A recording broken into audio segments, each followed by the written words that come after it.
All right, we'll go on to our next question here. It comes from Lee Jennings. Lee, go ahead and ask.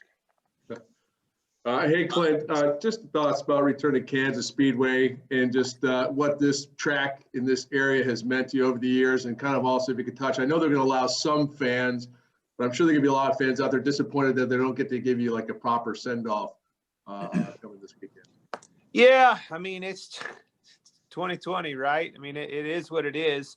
Is it the perfect time to do all of this? I mean, I don't think 2020 is a perfect time for anything. We all wish it was just behind us already, but you know, timing is something. This opportunity came up. It was an opportunity of a lifetime, opportunity to stay a part of the sport for many years to come. And that's the coolest thing about it. You know, was I getting close to being ready to get out of the car and start thinking about it anyway? Yes. Was there a lot of things that happened this year in the schedule and things like that where I was away from my family and doing this on my own that kind of, you know, made that decision a little easier yet? Yes. You know, there was a lot of those things, but to be able to, the fans of the event of a race weekend is something that you can't, you just can't do without.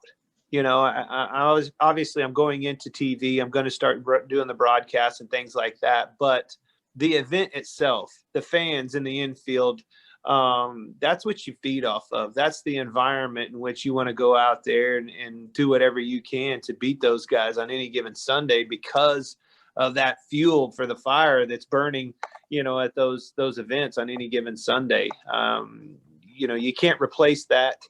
And we've got to get that back as soon as possible. I know the NFL is feeling it. I know anybody, we know firsthand, we were one of the first, right?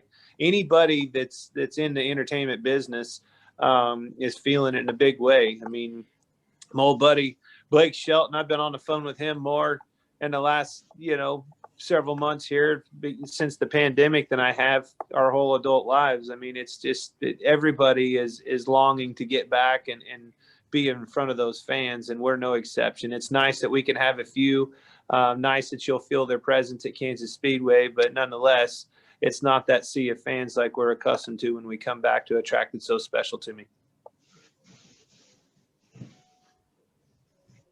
All right, if you have a question for Clint, just go ahead and use the raise your hand feature, and I'll get to hopefully everybody. Zoom has a raise your hand. You don't even have to raise your hand. You click a button. Is that how this works? That's right. You just hit the button. That way you're not like tripping all over yourself trying to ask questions. I hope this doesn't. So you guys are in the media, right? I've signed on to the media. Is this what I have to look forward to? My back porch, my office, my library. Where the hell is everybody at? I'm picking on you here for a sec. Somebody's in a damn recording studio, Tyler. I don't know where you're at. Woody Kane, you're in Victory Lane. Everybody's.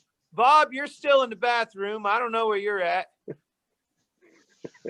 I don't know, boys and girls. You guys are not doing a very good job of convincing me this is the right decision. I'll be damned if I'm going to be doing Zoom calls the rest of my life, all right? Well, hopefully you won't have to do them forever. But speaking of Bob, you can ask him where he's at because he's next up here. Bob, go ahead and ask your question. Yeah, Clint, I'm curious, did you feel like there was still a chance for you to remain at Stewart-Haas? And if you had talked to other teams, you know, kind of what was going through your head on whether to potentially drive for someone else or retire? You know, Bob, honestly, I think it just you know, I guess the picture just became so much more clear after the weeks went by for me of what to do for myself once the opportunity of with Fox came to the table, came to the forefront, you know, was a reality. Again, that picture was just way more clear to make a decision. We made the right decision based on a lot of things. And I say we, that wasn't, you know, obviously it's my butt getting out of the car and doing something different that I've never done before. But, you know, I have a wife and kids. I have my brother that's been by me, you know, through it all. Chip Williams, it's always been here from day one. Like literally Chip and Curtis were my first guys. Chip was my first PR guy when I was part-time in the Reese's car at RCR. And I hired him at the end of the year and he's been with me since that day. So through every step of the way, Chip and Casey have helped me make the right decisions to keep me in things. And once that came to the table, were we working on what's next? Yes. Were we working on what's next as far as being in a race car? Absolutely. Always working with partners, always, trying to understand, trying to help them make an impact in the sport, not only for the racing side of it, but for their business as well. And that included working with Rusty from Rush and DeKalb and all of our partners, Peak, everybody that it would have took to keep me in that race car. But honestly, once that opportunity came to the table, it was pretty clear that that's what I needed to do. And it was an opportunity of a lifetime to stay a big part of the sport for a long time. You said it's what you needed to do. Why was it just more time with family? Was it just, time from competitiveness? What was the need? You literally just checked all the boxes. I mean, that's just it. I mean, it checked. I didn't even know I had a phone. I don't come to the office very often, boys and girls. That just scared the hell out of me. I thought they done put a new phone in for my new job or something, but I don't know what's going on. I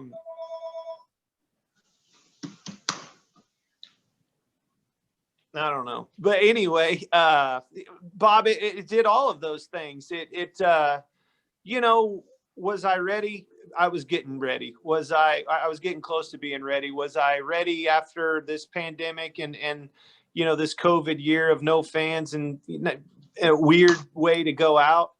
No. And I don't think probably Jimmy Johnson was either, but was I looking for that what's next moment or opportunity? And that answer is absolutely yes. And when Fox and because let's go back to the pandemic, there's always opportunities and crazy things. And it's usually those wild and crazy things in life that open that opportunity. And this pandemic led to that opportunity to get in the studio with Jeff and Mike and have a ton of fun doing those iRacing races that really kind of kept us on the map with our sport and kept our sponsors propped up, kept everybody, kept the business moving, kept it going around in circles. And that was a ton of fun for me. And it opened my eyes up in a big way. And it was just something that nobody expected that opened the door for this opportunity that we took. So, I mean, it's Bob, it's all of those things, more time with your family, still being a big part of the sport. I love being a part of this sport. I mean, that was so important to me. I didn't want to just retire.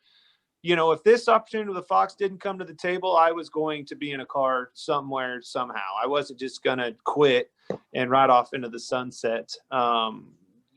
Because I like this sport and I wanted to find my way and a future within it. And just luckily this happened. Thank you. Yeah.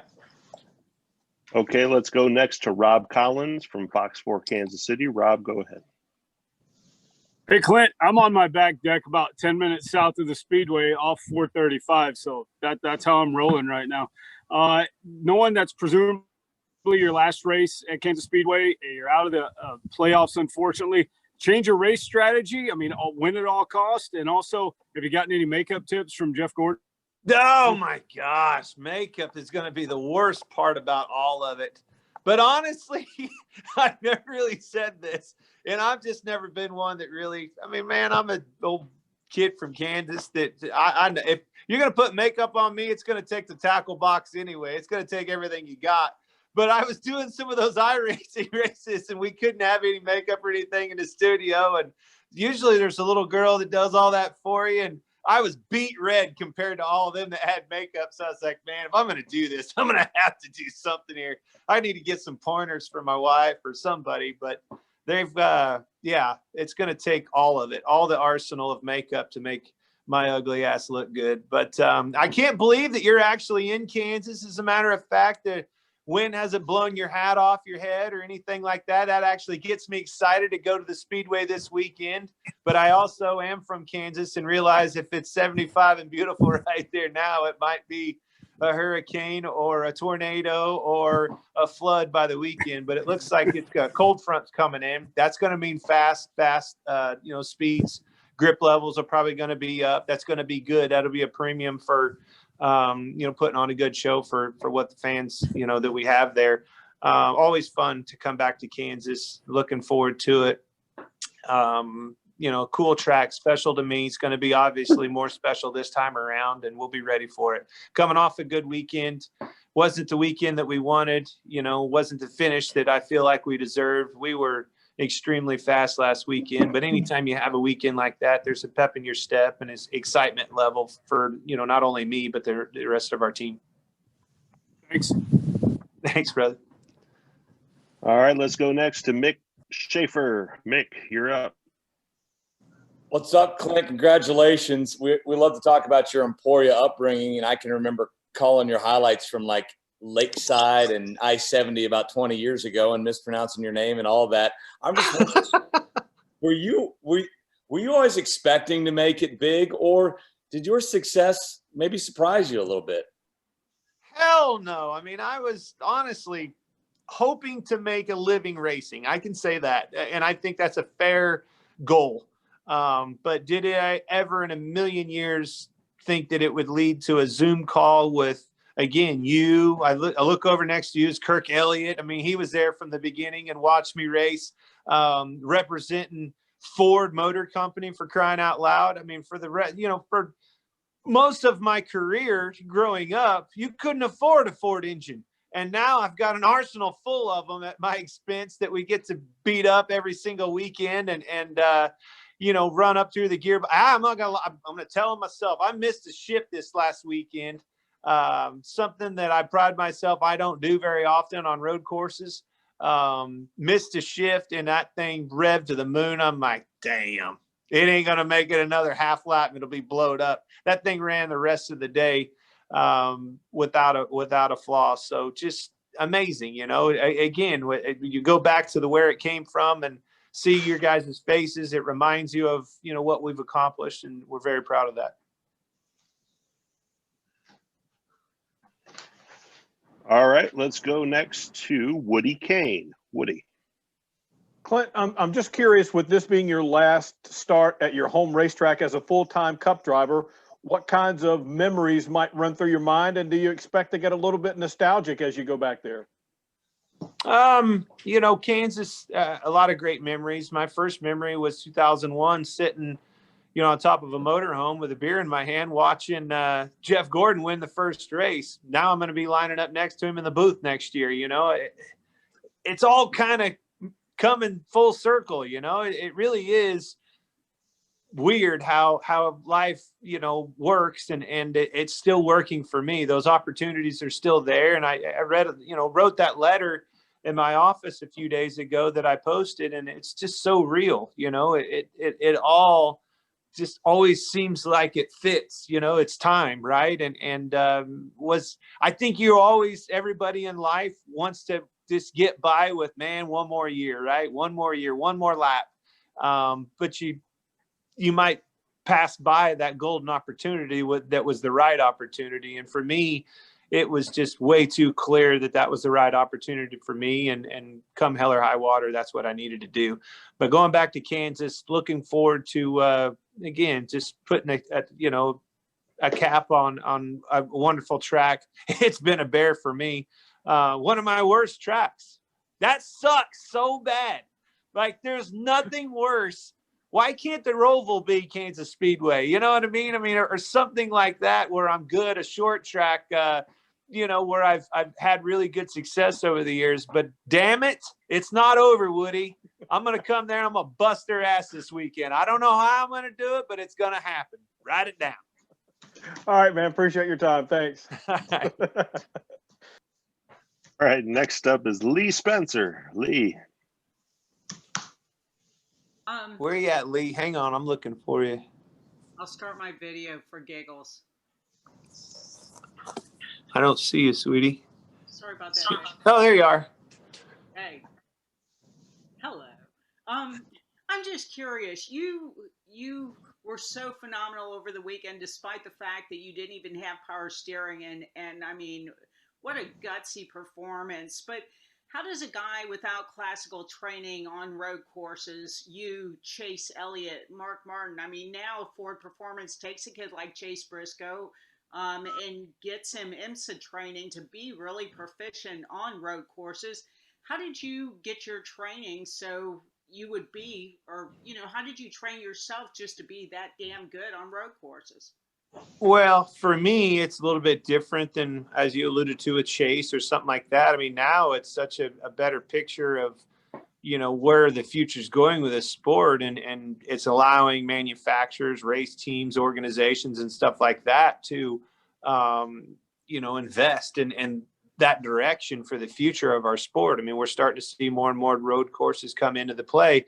But for me, it was just being at RCR and School of Hard Knocks. I of course I had a great teammate with Kevin Harvick, which has ran well on road courses over the years, but kind of like Martinsville, nobody's good at Martinsville their first race, and then you got to learn from your mistakes. And I think that's something that a dirt racer, and coming from my background, believe it or not, in motocross, I think really helps. I think my motocross background came in handy last weekend in that rain and stuff like that. I mean, it was like it was a mix between, it reminded me of a mud race and motocross, which for whatever reason, I was good at those.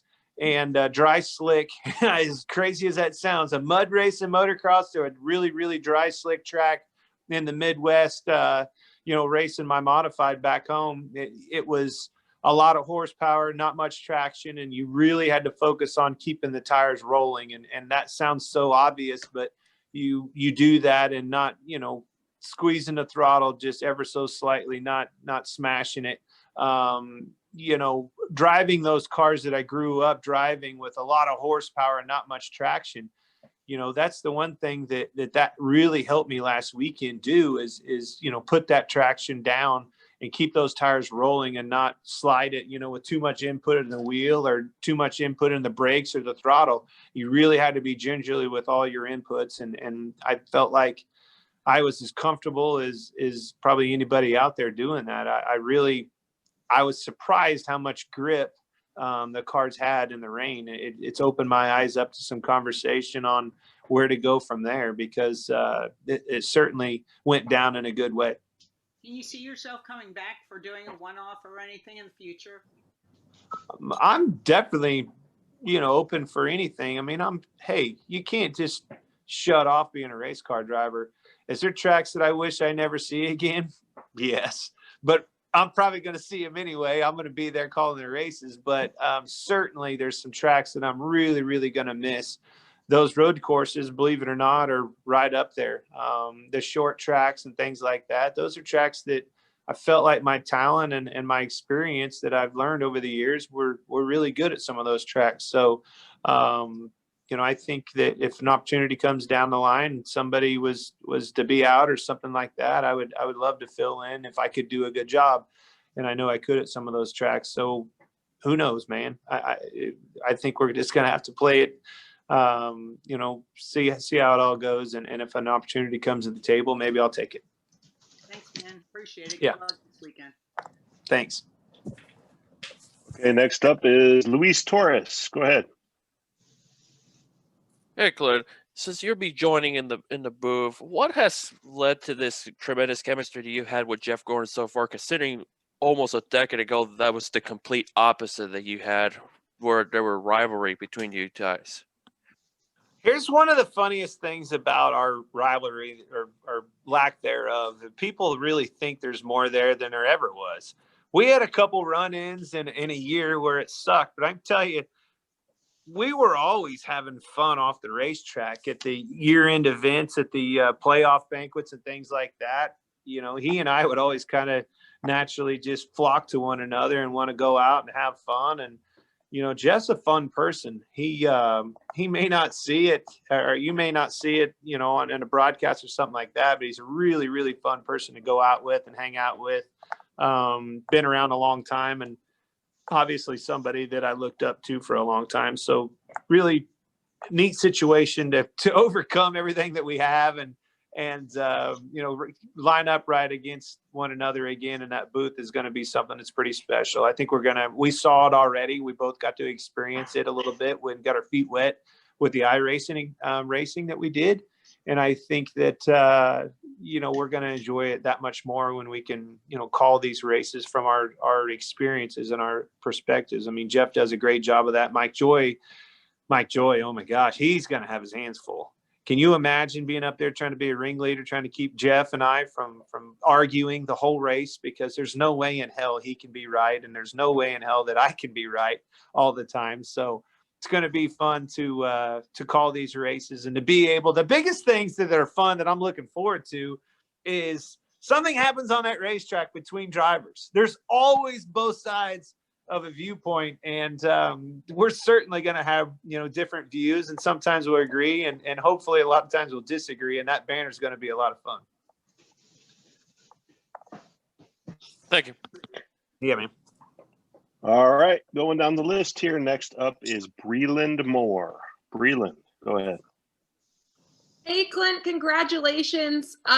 You have been, it is no secret, I think everyone on this call knows, you've been Kansas City's biggest advocate your entire career. But now that you're closing this chapter, you know, how much has that really meant to you to be our representative on such a grand stage?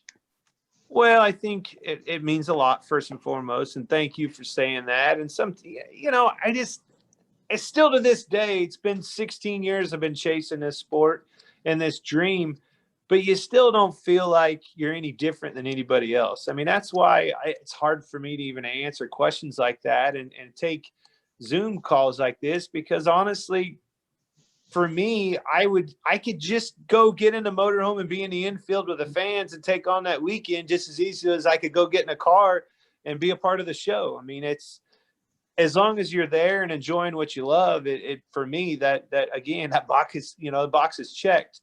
But I've always felt like I was, you know, at home in Kansas City. You know, thus I obviously didn't grow up in Kansas City, but Kansas City was always that go-to city. And I've been on this road for a long time. I've been to every city there is in this country, and I still flock to Kansas City. It's one of my favorite cities to go to. Todd there's got a Chiefs shirt on. I saw that earlier. I mean, you couldn't ask for a better opportunity to call a place home than Kansas City. You know, when we roll back in here this weekend, it's always been a go-to destination track for a fan, for the people in you know, the industry, everybody. My phone will start, you mark my words, my phone will start blowing up Friday night, you know, rolling into Saturday. Hey, boy, or you know, where do we go? Where's a hot spot? You know, and it's always fun to answer those questions, and it's always fun to answer them every year, because for whatever reason, Kansas City's always been able to elevate, you know, and it's been that way my whole adult life. Like every single year you go back to Kansas Speedway, there's something bigger, something better to take, you know, get a hold of and go see. All right, we will move on now to Todd Palmer. Todd, you're up. Hey, Clint, good to see you, man. Shoot. Wanted to ask you, I mean, we've talked a lot about the opportunity with Fox. One, how long you've always been kind of a media darling, you know, with your personality. How long have you been thinking about, you know, maybe making this transition after your career? And then the other thing I wanted to ask was, you know, we talked about, you know, this opportunity being something you can't pass up, but what are you going to miss most about being a race car driver? You know, I mean, what's the thing that you think when you're going to the booth with Jeff, you're going to be that's going to be kind of tugging you back toward the garage a little bit? Well, I think I said it a little bit ago, and it's something that's really resonated in my mind and you know, just keeps coming up, is there's tracks that I didn't like going to anymore. And you know, it's just a fact. But I knew last weekend I was going to be good at that Roval, and I couldn't wait to get out there. I didn't even practice. I wasn't worried about nothing. I knew the track, the race itself, because of the rain and everything else, all the preparation. Everybody was freaking out. Oh my God, what do we do? The windshield wipers, covering the radio, the line, the rain tires. Oh my God, what are we going to do about this? What are we going to do about that? I'm like, who gives a damn? Let's go find out. You know what I mean? It was so much fun. That's the way my mentality was when you used to roll into a dirt track, because you didn't know. You had an idea. you would roll in and maybe it had been raining for the couple days prior to that. So you know that thing's going to be locked down, hammered down, wide open, muddy racetrack, rough probably. Every now and then, the old water truck guy'd get frisky in the water truck. I don't know, maybe he had a date night in the truck and watered the damn thing too much the night before and ended up in the middle of a dry, summer night, ended up being a mud racetrack. You always had to be able to adapt and overcome because you never knew the situation and what you'd have for a racetrack. So I think some of that came back to me, in that race last weekend. But those are the things that I'm going to miss, is going to racetracks that that you're pretty damn good at. And sometimes, I'm going to be proud for a minute. You know that you're going to be better than some of those guys out there doing it. And I know Jeff Gordon. I mean, God, could you imagine being Jeff Gordon? We're talking about me. That guy was an animal. He won everything, and I couldn't imagine what he would think. So for me, it's going to be exciting to get up there and again, have that banner back and forth with Jeff where, hey, I think it will be healthy to, come across and have that conversation. Man, buddy, I think we could get out there and rough them up this weekend. What do you think? I think that's going to be fun for our viewers.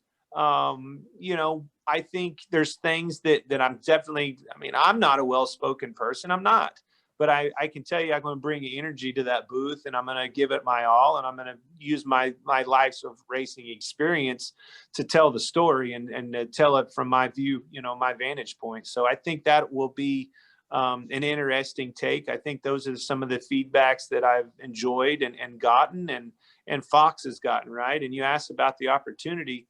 I didn't know. It wasn't on my radar. It really wasn't. I was wondering what's next. What do you do? Now you start leaning on friends and things, and saw an investment opportunity come by that, the other day. What do you think about this? I don't know. Well, I don't really want to risk a bunch in it. I know where I'm at. I know I got enough money to live the rest of my life, but if I go jump into bed with a big, risky investment or something, you might lose it all. These are all things that are real about somebody that's been in professional sports for that short amount of time, making a living that's going to set you up for the rest of your life. But then something like this comes to the table and you have that opportunity to do something for a long time and then stay embedded in a big part of the sports that you love.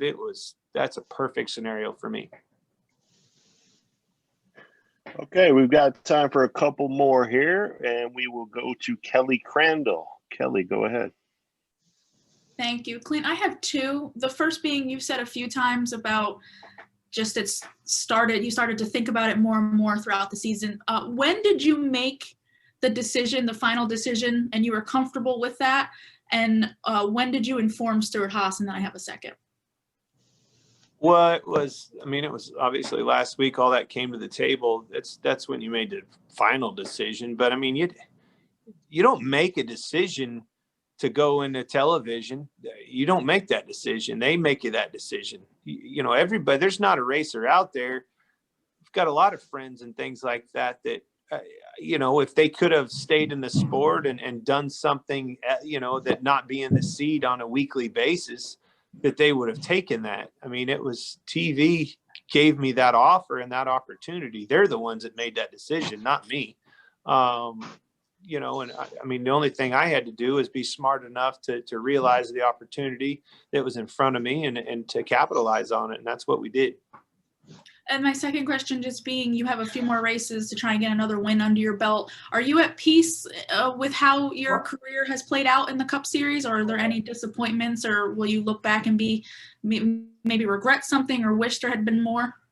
I think I tried to say that in my letter. I don't think anybody's ever satisfied with anything in life. If you win, you leave, damn, I wish I'd have hit that restart a little bit better. I didn't lead every lap, or, I had a bad pit stop.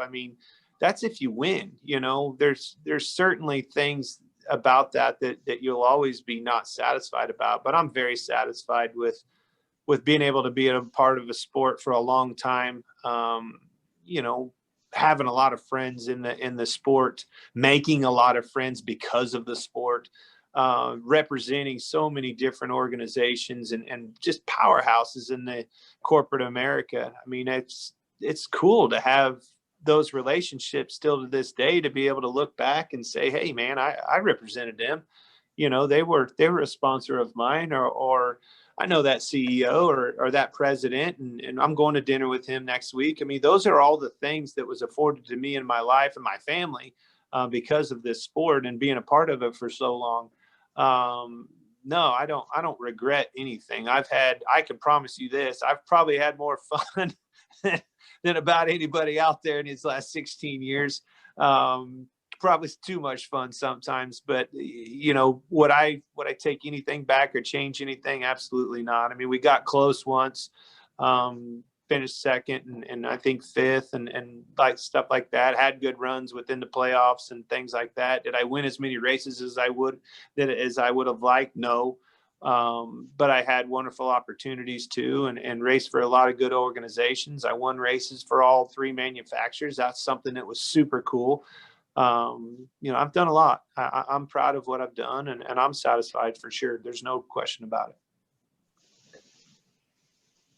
All right, Clint, we're going to close it out with Josh Sims of Fox 46. Josh, take us home. Hey, Clint, congratulations, by the way. Appreciate your time.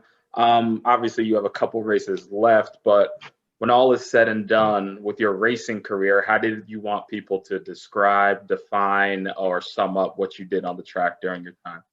That's so hard. That's the question, Josh. It's like, I'm not dying, man. Damn it. I know.